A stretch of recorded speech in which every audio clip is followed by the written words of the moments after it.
வணக்கம். ஆகாஷ்வாணி புதுச்சேரி செய்திச் சுருக்கம் வாசிப்பவர் நாராயணசாமி. பிரதமரும் பிஜேபி மூத்த தலைவருமான திரு நரேந்திர மோடி இன்று பீகார் சட்டமன்ற தேர்தலுக்கான பிரச்சாரத்தின் ஒரு பகுதியாக கட்சியின் வாக்குச்சாவடி நிலை ஊழியர்களுடன் கலந்துரையாடல் நடத்துகிறார்.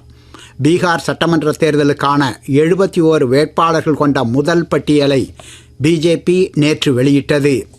ஆந்திர மாநிலம் விசாகப்பட்டினத்தில் கூகுள் நிறுவனத்தின் செயற்கை நுண்ணறிவு மையம் அமைய உள்ளது குறித்து பிரதமர் திரு நரேந்திர மோடி மகிழ்ச்சி வெளியிட்டுள்ளார்.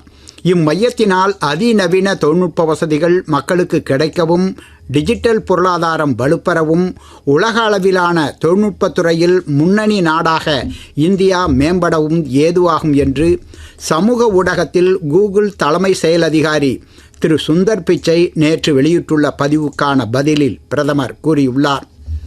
அமெரிக்காவிற்கு நிறுத்தப்பட்ட அனைத்து அஞ்சல் சேவைகளும் இன்று முதல் மீண்டும் தொடங்கப்படுவதாக இந்திய அஞ்சல் துறை தெரிவித்துள்ளது.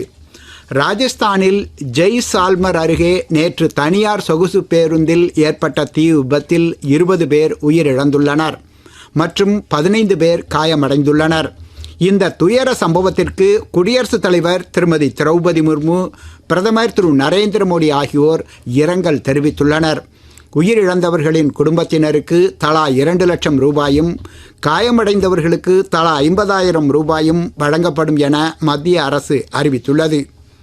புதுச்சேரி திருபுவனை துணை மின் நிலையத்திலிருந்து செல்லும் மின்பாதையில் பராமரிப்பு பணிகள் மேற்கொள்ளப்பட இருப்பதால் இன்று காலை 10 மணி முதல் மாலை 5 மணி வரை திருபுவனை பாளையம், மதகடிப்பட்டு பாளையம், மதகடிப்பட்டு, நல்லூர் மற்றும் நல்லூர் குச்சிப்பாளையம் ஆகிய பகுதிகளில் மின்தடை ஏற்படும் என மின்துறை அறிவித்துள்ளது.